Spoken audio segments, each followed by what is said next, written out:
Pleasure.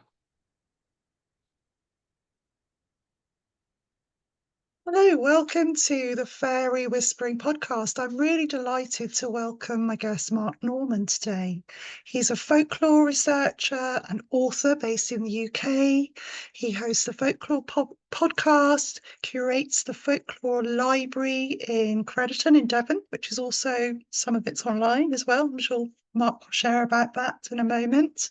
And Mark is a member of the Folklore Society and teaches courses online about folklore. Welcome, Mark. Hello. Hi, nice to have you here. And I Thank really you. enjoyed coming up to the Folklore Library a few weeks ago and to see your collection up there. It's amazing. You can spend far too long poking around in there, sure. Yeah, so I'd love to know, Mark, how your interest in folklore and this whole area of study began. I think it's probably down to a couple of things, to be honest. I think it's partly down to the area in which I live, in Devon, in the southwest of the UK, which is one of those kind of rural spurs of the country where what the newspapers like to term quaint folklore and traditions and things like that kind of survive a lot more easily than they do in more urbanized areas, perhaps. And I'm very much a kind of country person in that way, I guess. Um, but also, it probably started tangentially, as I think it probably does for a lot of people at school, with more of an interest in what we term the paranormal now, rather than anything else. So school libraries were great for a whole bunch of reasons, but they were great because they had these lovely collections of books by Usborne and various other prolific children's publishers on these subjects. Which were very, very, when you look back at them now, and obviously Usborne have been republishing their Mysteries of the Unexplained in similar series recently, kind of 50 years on from when those of us of a particular age first read them. Um, and they're actually, when you look back at them through adult eyes, they're very, very well written, well researched, well presented, and very engaging. So I think lots of people at that time became interested in those sorts of subjects, ghosts and monsters, fairies, and all that kind of thing. And then I suspect that interest probably waned as people grew up for some, and for others it kind of stuck around. And I I carried on being interested in that sort of area. I used to sort of collect newspaper reports and things like that for the Fortean Times, for example. Did some collecting for them. Um, wrote some bits and pieces, and that kind of interest then, as my interest in history developed, kind of spread slightly from the paranormal, which is less of an interest for me in many ways these days, to folklore, because there's a lot of crossover. And I was particularly interested in the history of this area, Devon, where I live, and social history and all those sorts of aspects. And folklore is nothing if not social history at the end of the day. And it was kind of a natural progression to move then, I think, from the kind of more esoteric, occulty, paranormally subjects across to the kind of more traditional, customary, belief-based stories and lore that I work with now, which still have all of that original interest underneath them, I guess.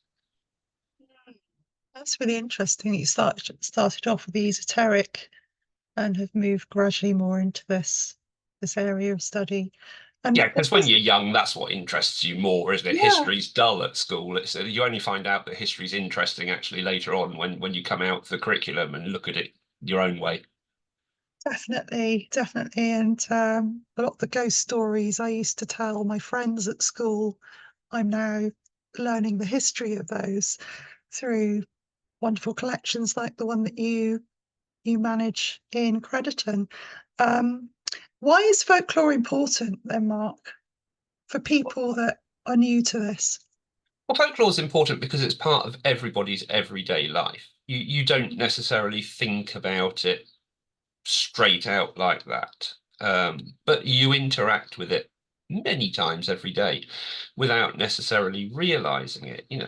If you have little family rituals that you follow, if you follow any kind of um, superstitious belief at all, whether you actually believe it or not. You don't walk under a ladder, you salute a magpie, you throw salt over your shoulder, any of these sorts of things. Then that's what you're interacting with. But crucially, I guess folklore is important for us as people because it's what gives us our identity. So folklore is a language in many ways.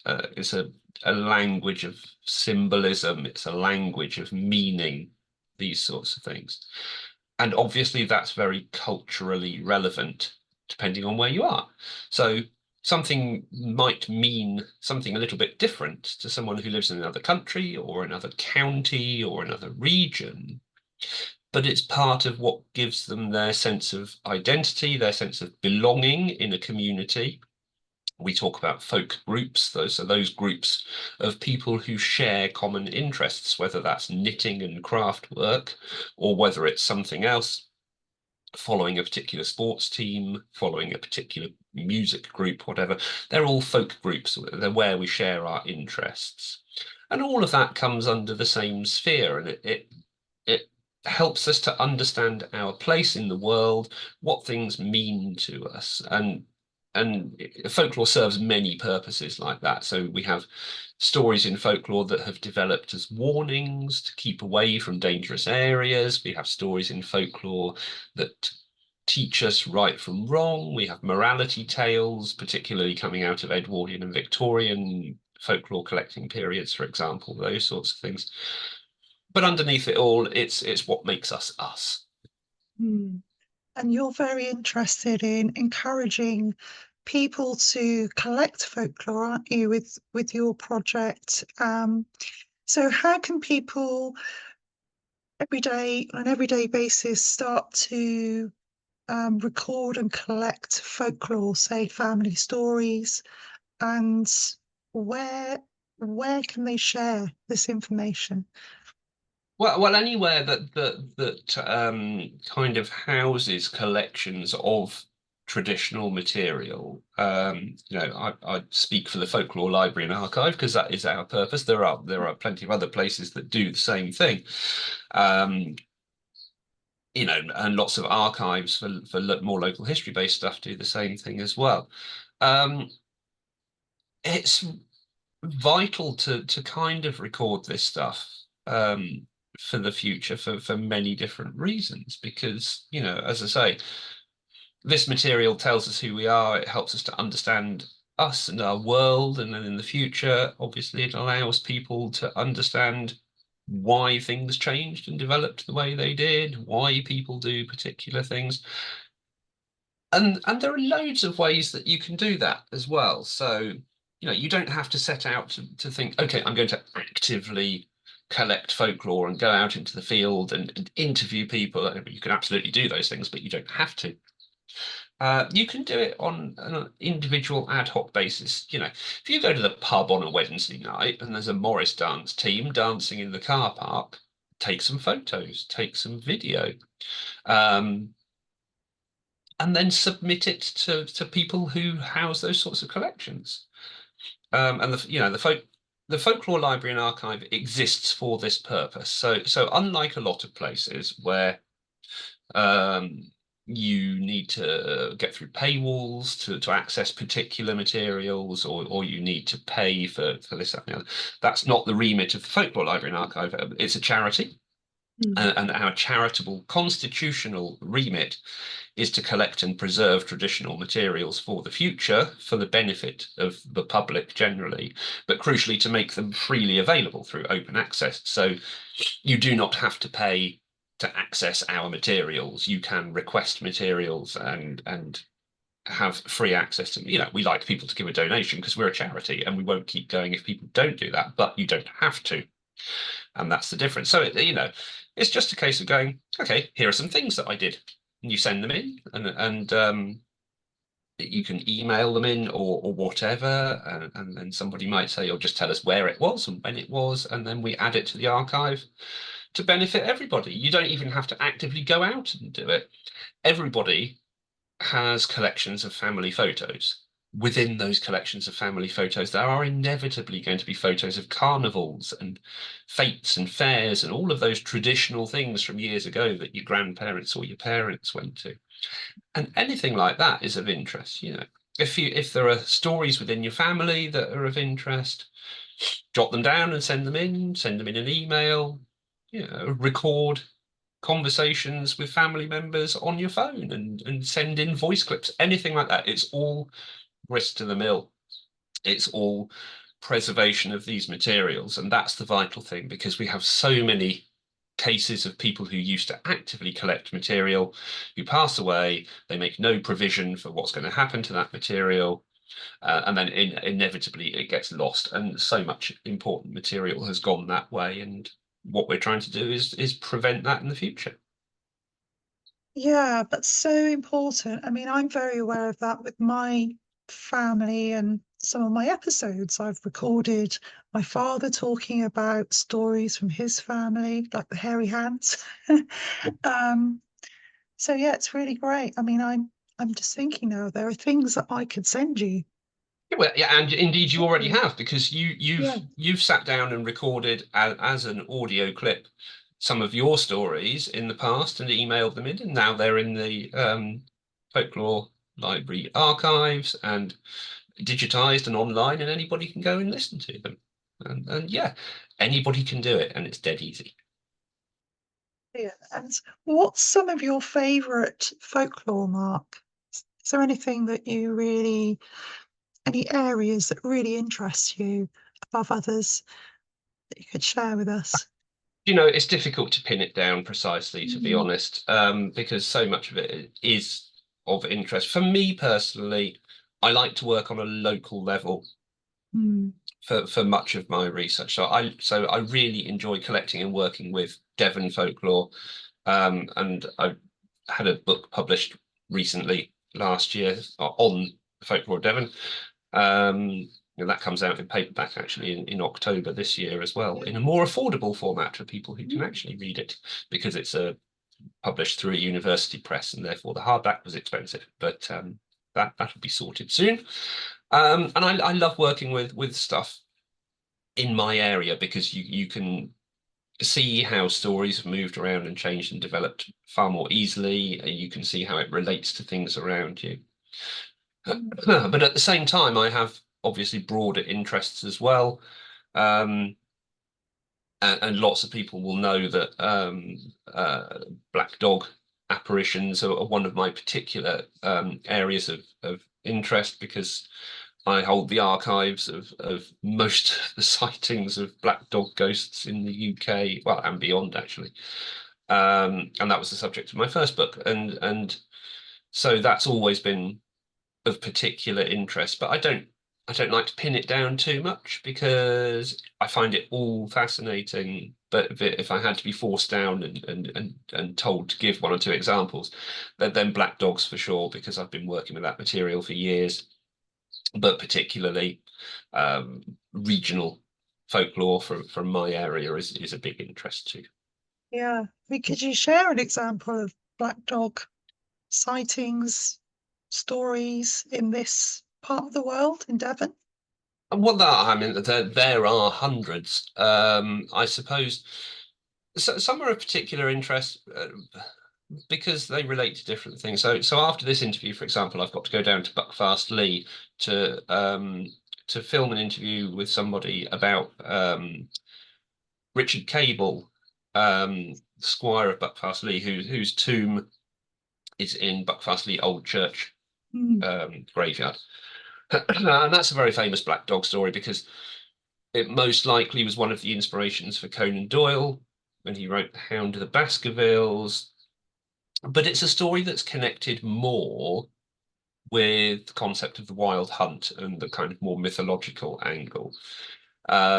Because essentially it talks about Richard Cable, who was Squire of Buckfastleigh and who was notoriously kind of unpleasant character, and how when he died, uh, black dogs came and bayed at his window for his soul, and all of these kind of mythological aspects.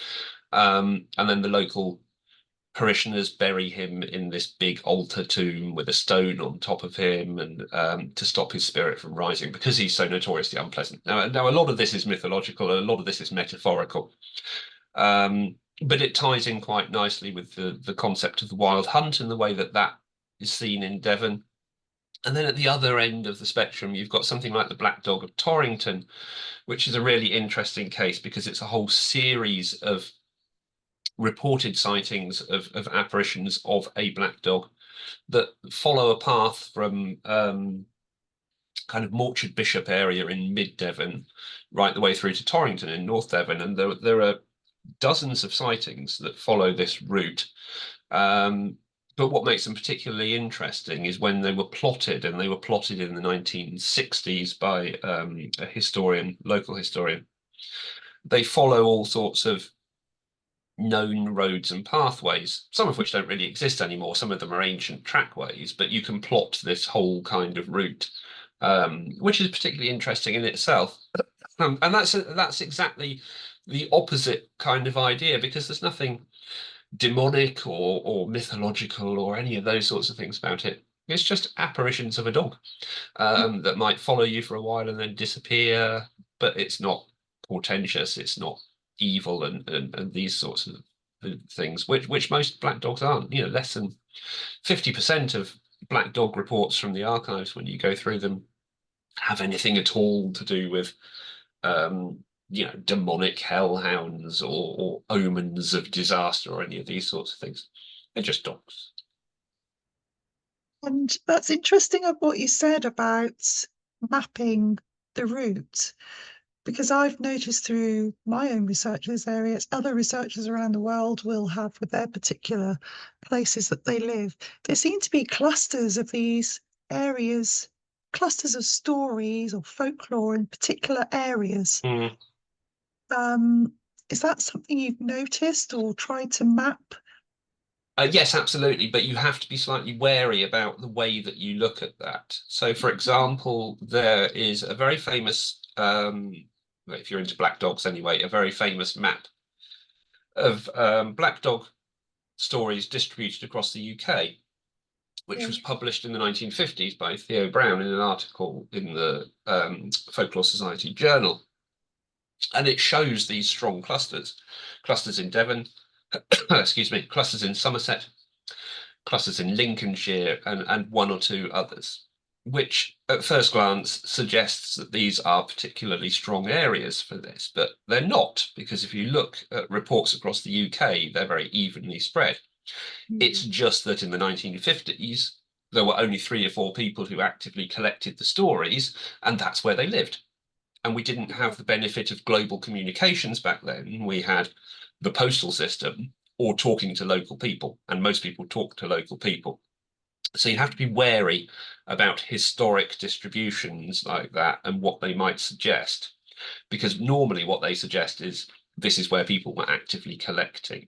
It's much easier now, and we have great examples on the internet of people who do this and use pin maps to be able to record these things, and anybody can drop a pin in a map.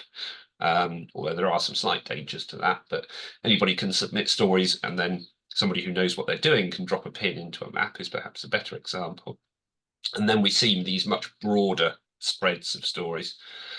There'll always be a kind of clustering system inevitably, because lots of stories spread on a local level far more easily than through migration, or but it happens.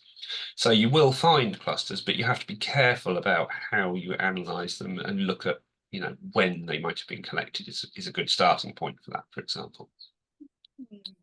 Yeah, thanks for clarifying that, because I've looking into, obviously my interest is fairies, especially, and looking at pixies and pixie sightings.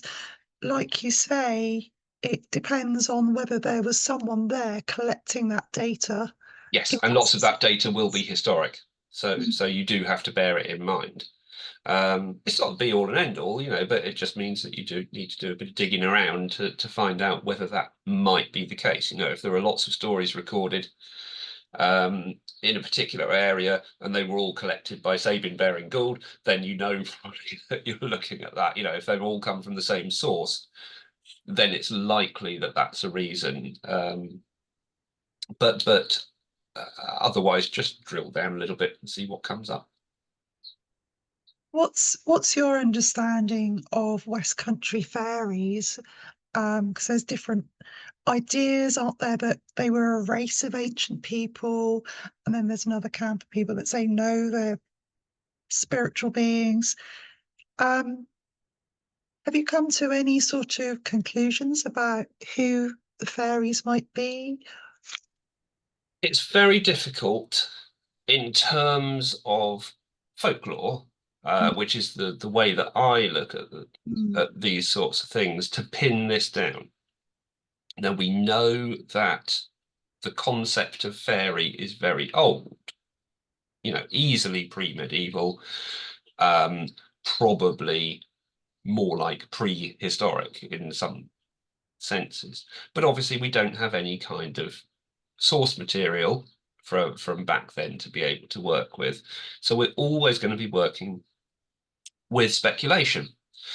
And with that comes particular problems.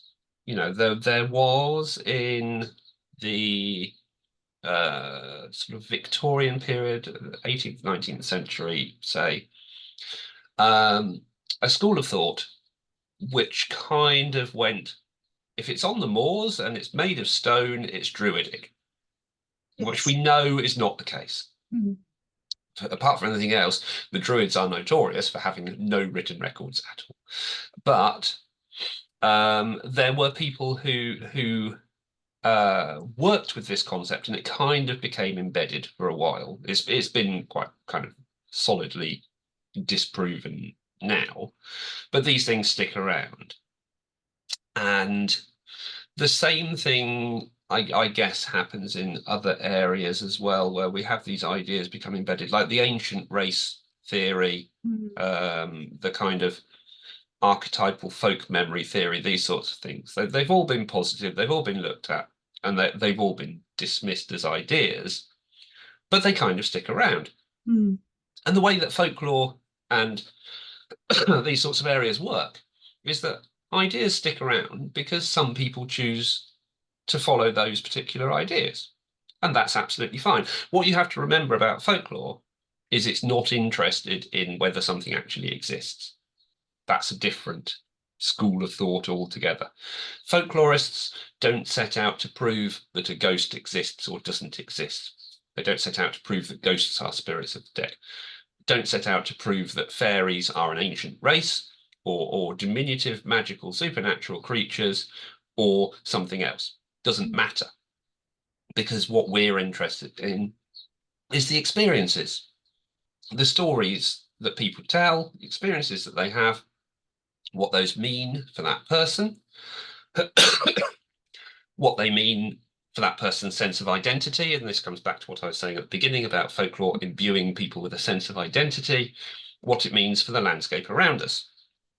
So fairies are a notoriously difficult subject in this area for lots and lots of different reasons. We have to remember, ultimately, when you go back a long way, that the word fairy didn't refer to creatures, however you want to term them, at all.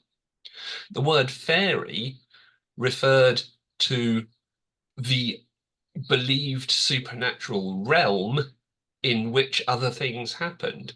Fairy was only attributed to a diminutive winged or not winged or whatever creature much later on. So even at the beginning, we have ambiguity in this because fairies weren't fairies. Fairy was a place, a supernatural place.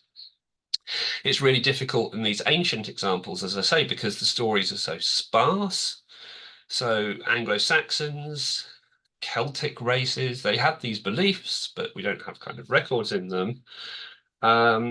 We know that there were beliefs in different areas about these things, but we can't say exactly what they might have been about. And then kind of Christianity comes along, and the medieval period comes along later again, and then that's when we start to get ideas being more culturally embedded, I guess. So post 14th century, Mm.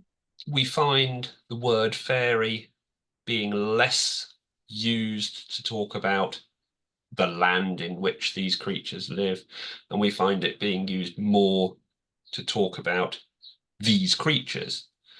But then, obviously, in the medieval period, the church is at the forefront of everything.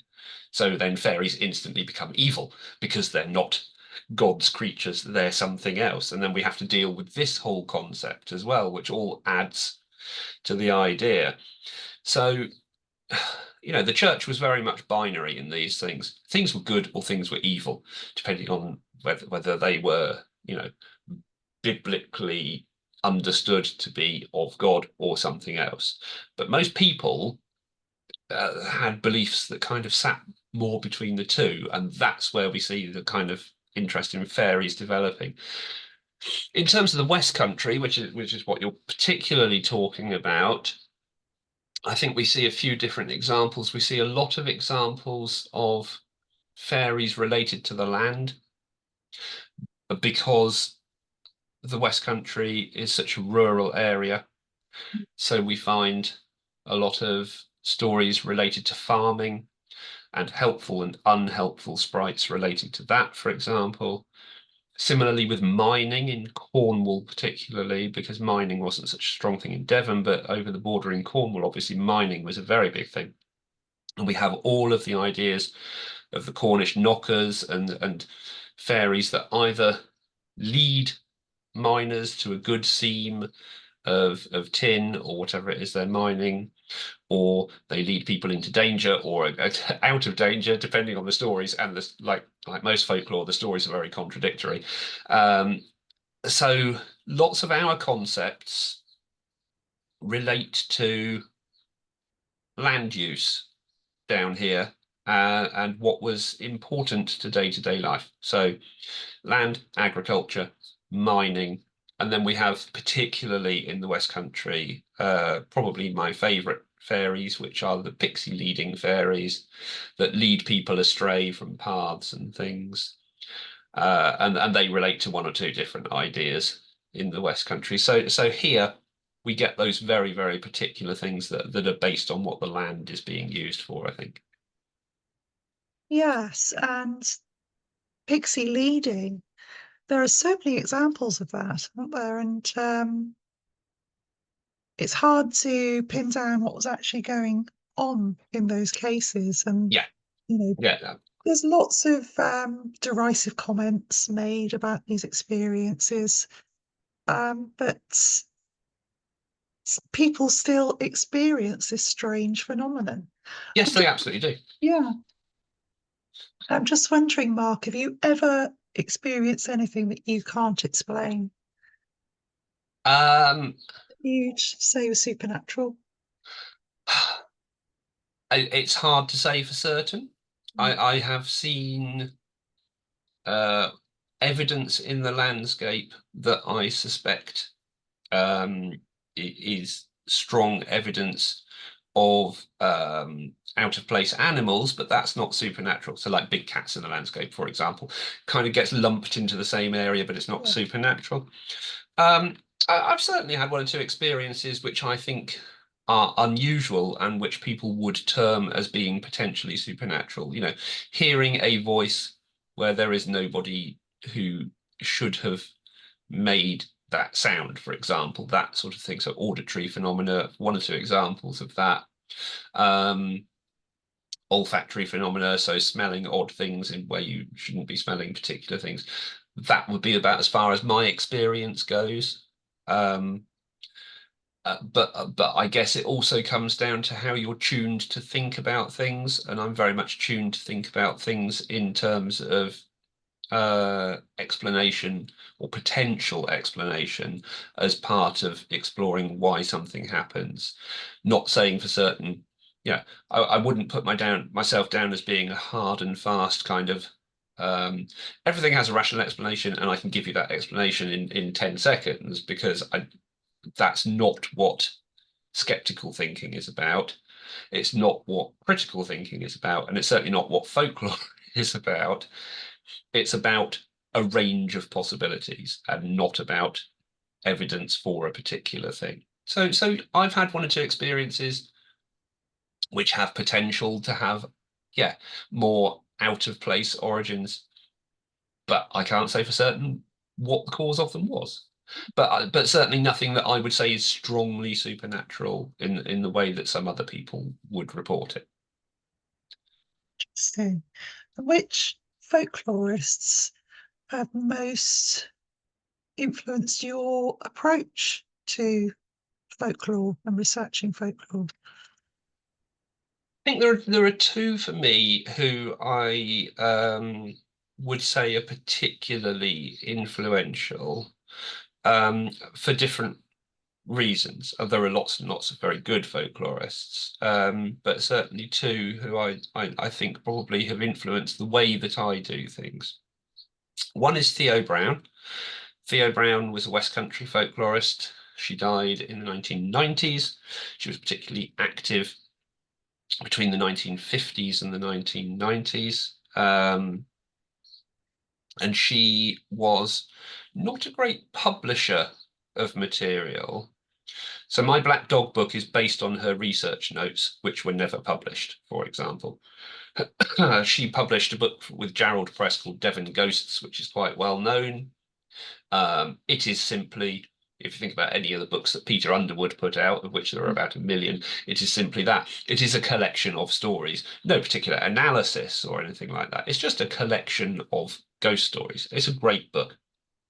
A couple more analytical works. She put out a book through the Folklore Society called Fate of the Dead, which looks at folklore related to death in the West Country.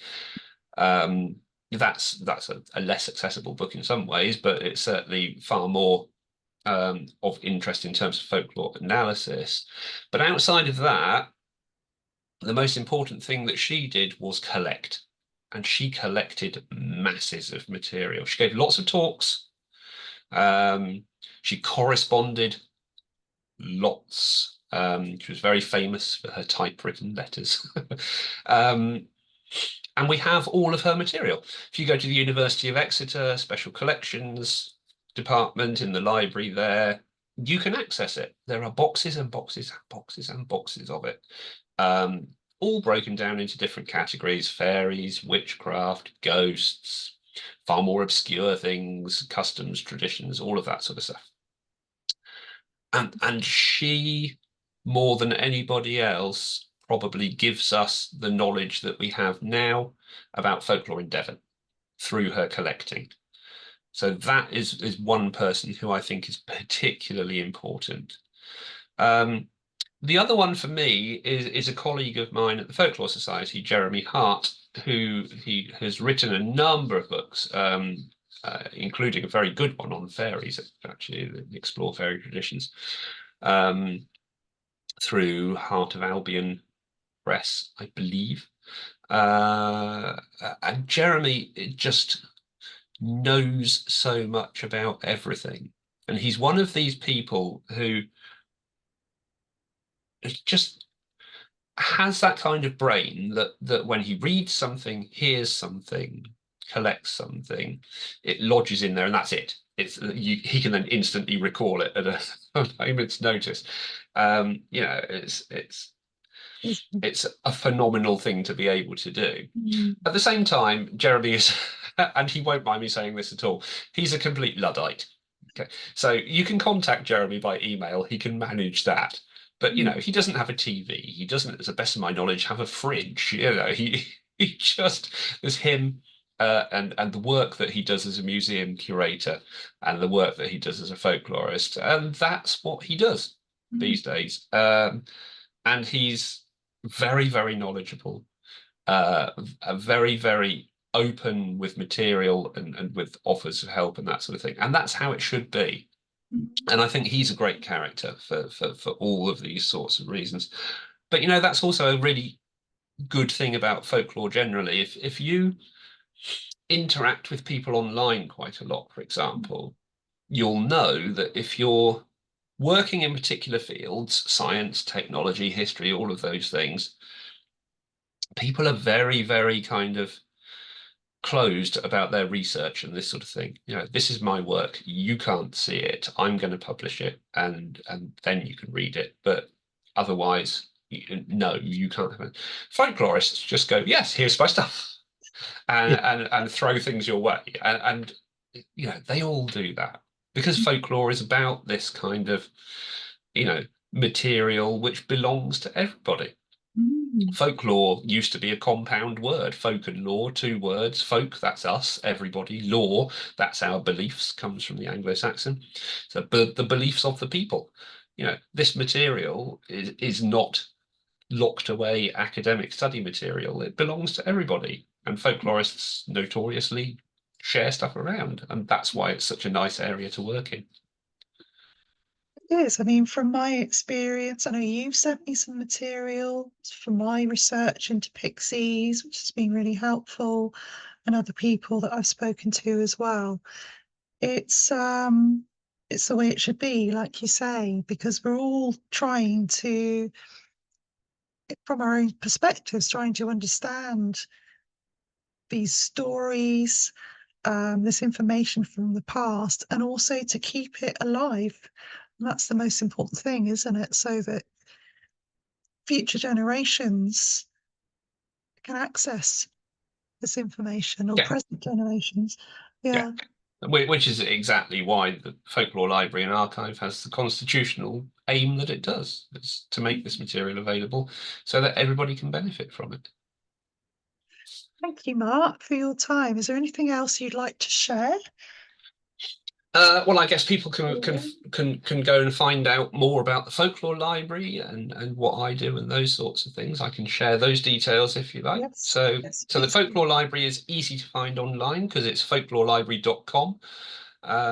You can access the digital archives there. You can look at the library catalogues to see what print books we hold on reference. You can arrange to come and visit and all of those sorts of things. There's a contact form on there. You can send us your folklore, and you should, and your stories and all of those sorts of things, and we can add them to the archives.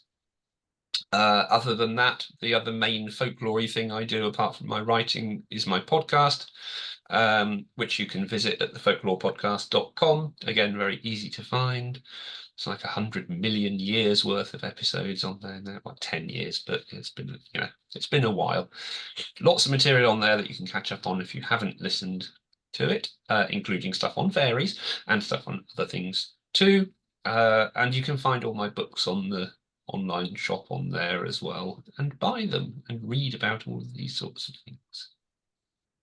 Fantastic. Thank you, Mark. Um, really enjoyed speaking to you today, and thank you for your time. It's my pleasure. Thanks for the invite, Claire.